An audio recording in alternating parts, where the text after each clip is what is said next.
Hello and welcome to Real Definitions. On this channel, I like to talk about the English language and how it's being used to push political agendas today. I'll also be covering a litany of political topics here and there. Unfortunately, this is a new channel and I don't have much content yet, so please check back periodically. So today, off the cuff podcast style, I'll be delving into politics and the English language by George Orwell and how it can apply to today. Now, first things first, I'll be reading a couple passages from politics in the English language. But the big issue, though, is I am not very good speaking the English language myself. I used to actually have to take speech therapy classes when I was younger because I had trouble enunciating words. So, obviously, I'm going to butcher some of this, so heads up on that. So, first off, what is politics and the English language? Well, it is one of George Orwell's most overlooked works. Now, when most people think Orwell, they think 1984 or Animal Farm. And those are great books on their own, but technically I think Animal Farm is technically a novella, not a book. But I'm picking hairs here. So what exactly is politics in the English language? Well, it's not a fiction. It's not a book. It's actually a political essay. It was written by Orwell back in 1946, about a year after World War II. Now, it's really interesting because he goes over the decay of the English language and how politics is pushing it to that. So I do want to share a couple passages with you. I think I'm about to share about 3 to 4 passages with you about what's going on. So I got it right in front of me. And okay, very interesting. First, I want to share. When I got this, I didn't know. Well, here's the thing: it's a book with the essay in it, and how it's set up is like here's the thing: it's an essay. You can't fill a whole book, you know. But the way they try to fill it out, though, is they have a page, and there's 2 margins on it. There's a right margin and a left margin to create these 2 spaces, and the essay's in the middle of the book. And, like, obviously they did this to fill it out, which is, like, it's pretty ridiculous how it's set up. But anyways, let me share the first passage with you real quick. And this first passage is about fascism. So, quote, "The word fascism has now no meaning except insofar as it signifies something," so I gotta turn the page, "not desirable," end quote. Now, this is very interesting. He actually goes on to define fascism again in a different quote later on that goes, quote, "Since you don't know what fascism is, how can you struggle against fascism?" Now that's really great. His first 2 quotes on fascism are very great, and it actually applies greatly today. So obviously, if you're in the political know and you pay attention to what's going on in the world, you know that the word fascism, fascist, Nazi, all that stuff, has been thrown around so often now, and it's just ridiculous. In a sense, like, fascism we know is undesirable, and we see political people, people in the political sphere, labeling their political opponents as fascist. And it's crazy because he predicts this in the book, or not book, but the essay. And it's coming true because if you think about it, can anyone actually define fascism anymore? You know? Or has it been thrown around so much? Like, here's the thing. Obviously, most of us went to school, we went to high school, and we learned about World War II, obviously. We learned about Hitler, obviously a fascist. Mussolini, obviously a fascist. Stalin, a fascist. Or, technically, people label him as a communist, but he's technically a fascist. Like, we know what a fascist is, or at least we know the famous fascist, but we can't actually define fascism. Like, your schools will not go over what the definition of fascism actually is, but I will. So, I actually have a Merriam-Webster dictionary in front of me, a 2004 edition, and we are going to actually read the definition of fascism. Let me just flip over to it real quick. I should have set up a bookmark ahead of time, but I didn't. I'll learn from that. Where are you? Here we go. Work with me, pages. Okay. Now, again, I'm not good at enunciating words, so I'll probably butcher this a little bit. A political philosophy, movement, or regime that exalts nation and often race and stands for centralized, autocratic, often militaristic government. Hey, I got through that pretty easily. So that is what fascism was defined in a 2004 Merriam-Webster dictionary, and for most dictionaries, in past times, not recent times. And I am going to actually now share with you the Google definition of fascism for you. All right, quote, fascism is a form of right-wing, authoritarian, ultra-nationalism characteristic by dictatorial power, forcefully suppression of opposition, of strong regimentation of society, and of the economy, which came to promise in early 20th century Europe. All right, so if you guys know anything about history, you'll know there is a big issue with this definition. And the big issue is it being called far right, because technically it's not far right. Because Hitler, the father of, I guess, fascism, as most people like to call it, he is actually a socialist. Yes, he believed in left-wing ideology. See, the Nazis never actually called themselves Nazis. They called themselves the Nationalist Socialist Party of Germany. They believed in social programs.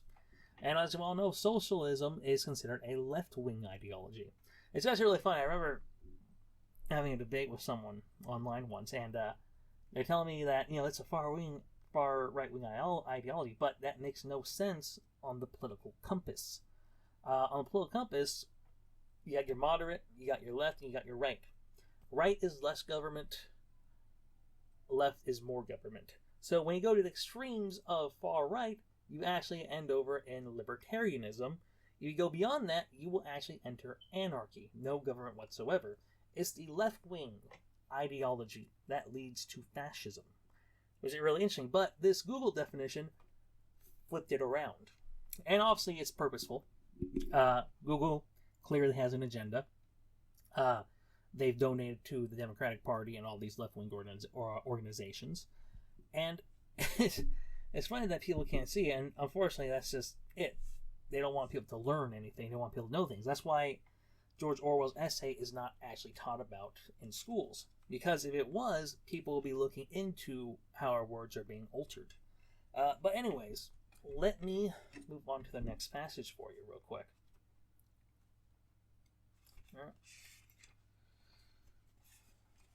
Alrighty. Quote, actually, before I go again, I suck at enunciating words, so I'll probably mess this up a little bit. Alright.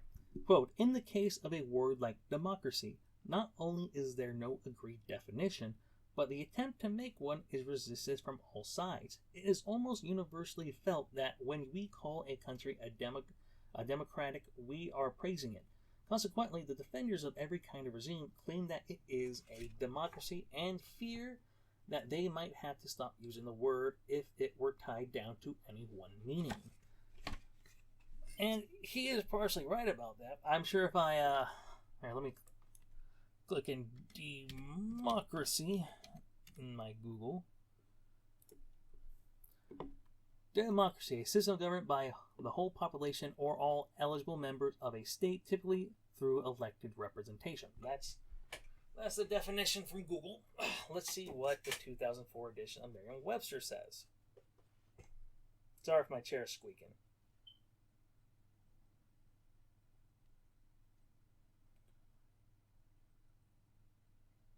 Come on, where are you? Democracy. Government by the people, rule of the majority, a government in which the supreme power is held by the people, a political unit that has democratic government, the principles and policies of the Democratic Party in the U.S., the common people as when constituting the source of political authority, the absence of hereditary or arbitrary class distinctions or privileges. Those are all a bunch of different definitions for democracy. So no one can actually tell you what democracy really is. And obviously, it's purposely kept that way. If we look at China. China actually considers itself a form of democracy when clearly it isn't. Being a surveillance state, locking people up for disagreeing with the government, and also having those concentration camps definitely does not make it a democracy, but they like to use the language of democracy. And that is just a bunch of political and language, what's the word for it? Dogma? Something like that. It's just used to make you look like the good guy, Then again, it's not surprising. Bad people do good things all the time. Like, obviously, a lot of politicians have charities, but really those politicians are like, molesting children and stuff. Like, they do good things all the time to make themselves look good. But let me move on to the next passage. Alright, this is going to be a long one, so forgive me if I mess this one up. Quote, "The political dialects to be found in pamphlets, leading articles, manifestos, white papers, and the speeches of undersecretaries do of course vary from party to party, but they are all alike in that the one almost never finds in them a fresh, vivid, homemade turn speech. When one watches some tired hack on the platform mechanically repeating the familiar phrases, bestial atrocities, high heel, blood-stained, I had to turn the page, sorry, that's not surprising, but I had to turn the page. Tyranny, free peoples of the world, stand shoulder to shoulder, one often has a curious feeling that one is not watching a live human being, but some kind of dummy, a feeling which suddenly becomes stronger at moments when the light catches the speaker's spectacles and turns them into blank discs which seem to have no eyes behind them." Now, of course, that is a great quote, because it really applies to politicians campaigning today. So, does anybody remember the debates between Donald Trump and Hillary Clinton? Because I watched all three of them, and it's real interesting. See, Donald Trump is not a debater. He is not. But he's also not a career politician. Hillary Clinton is. She's a skilled debater and a career politician. And it showed heavily in that debate. And I think that's what really helped Donald Trump win, was that Donald Trump looked like a human being while Hillary Clinton looked like a robot, just saying nonsense to make you feel. Like, it's not the first time, this happened. Like, you have all these, sayings. What is it? Stronger Together was her slogan. Even, I guess, Make America Great is, in a sense, a slogan on its own. And that's really what it goes about, or that's what he really goes on about in the book, is about how these use these language to make you feel a certain way. So yeah, it's like most politicians are, in a sense, hack jobs. Like, they'll tell you everything you want to hear to get elected. Like, I remember Barack Obama, he's praised for, trying to give gay people their rights, but he had absolutely nothing to do with it. He was actually against gay marriage when he was first elected. He was actually against it. It's like, he says, oh no, like, you guys can have a union, but not marriage, It's really interesting, but people forget that.